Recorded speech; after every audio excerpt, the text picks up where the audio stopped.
Kasih Tuhan sempurna atas tiap kita. Sebab dia bukan hanya berkata aku mengasihimu, tetapi dia menunjukkan perbuatannya. Pertolongannya tidak pernah terlambat.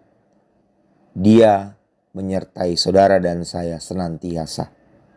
Damai sejahtera, kekuatan yang akan membawa kita terus dapat tekun dalam doa dan hidup bersukacita senantiasa nyata di kehidupan saudara dan saya. Pagi hari ini saya mengajak tiap kita untuk kembali merenungkan kisah di mana Yesus menampakkan diri kepada murid-muridnya di pantai Danau Tiberias, di mana kisah ini dicatatkan oleh Yohanes dalam bukunya di pasal 21, dan saya akan bawa kita untuk mulai membaca di ayat yang ke-9. Ketika mereka tiba di darat, mereka melihat api arang dan di atasnya ikan dan roti. Jadi Tuhan pernah berinteraksi dengan mereka waktu mereka masih ada di tengah danau. Tuhan berkata, adakah ikan? Mereka bilang tidak. Karena sudah semalam-malaman mereka coba untuk menangkap ikan, tapi tanpa hasil. Sampai Tuhan menyampaikan perintah, tebarkanlah jala di sebelah kanan, dan ketika mereka menebarkan jala ternyata mereka menangkap ikan yang sangat banyak.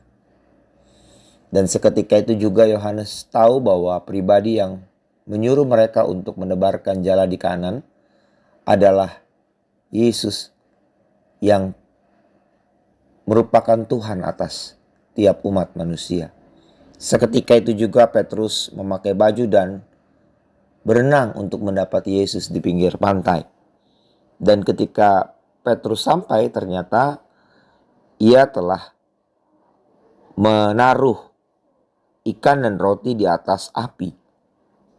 Ayat 10, kata Yesus kepada mereka, bawalah beberapa ikan yang baru kamu tangkap itu. Simon Petrus naik ke perahu lalu menghela jala itu ke darat. Penuh ikan-ikan besar, 153 ekor banyaknya, dan sungguh pun sebanyak itu jala itu tidak koyak. Kata Yesus kepada mereka, marilah, sarapanlah. Tidak ada di antara murid-muridnya itu yang berani bertanya kepadanya, siapakah engkau? Sebab mereka tahu bahwa ia adalah Tuhan. Yesus maju ke depan, mengambil roti dan memberikannya kepada mereka. Demikian juga ikan itu. Itulah kali ketiga Yesus menampakkan diri kepada murid-muridnya sesudah ia bangkit dari antara orang mati. Disebut berbahagia ketika kita disapa Tuhan lewat kebenarannya dan kita terima kebenaran itu untuk kita implementasi. Karena kebenaran yang Tuhan sampaikan memiliki daya cipta. Yang tidak ada menjadi ada, yang mustahil dapat kita lihat jadi sebuah realita.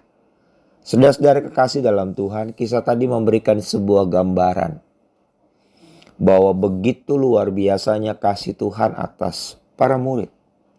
Even ketika para murid masih ada dalam keraguan. Mereka gak berani ngomong. Padahal sudah nyata betul tanda-tanda ajaib yang disampaikan yang menjadi sebuah realita bagi mereka. Mereka hanya terdiam.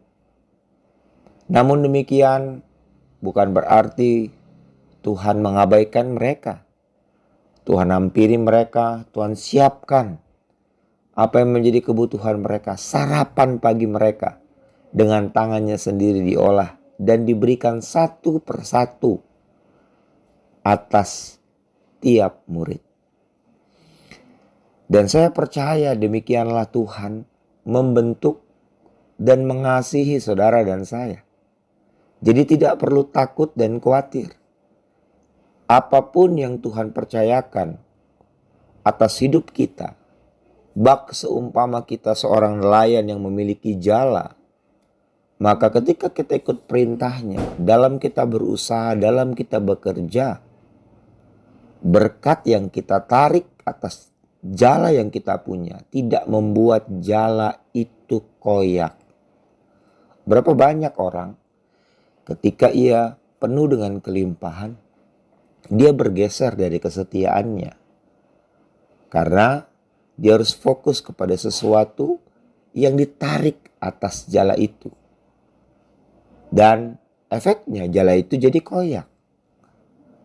Tapi kalau kita mengerti bahwa Tuhan menyatakan kasih dan karenanya kita harus makin setia.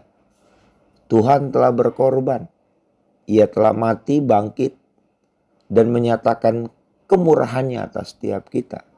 Maka kita pun harus mati dalam pola hidup kita yang lama yang berorientasi pada keinginan daging. Bergerak dalam tuntunan roh, di mana ada kelemah lembutan, ada rendah hati, kita hidup saling mengasihi, mau memberikan pengampunan, mau melayani dan bukan dilayani. Berinisiatif dan menabur kebaikan dan kebenaran di tiap langkah kehidupan kita. Maka saya percaya kasih yang sempurna itu akan terus melekat atas kehidupan saudara dan saya. Selamat pagi, biarlah hal yang baik yang telah dia mulai terus dia tingkatkan atas kehidupan tiap kita. Sebab saya percaya untuk sesuatu yang besar, saudara dipersiapkan. Amin.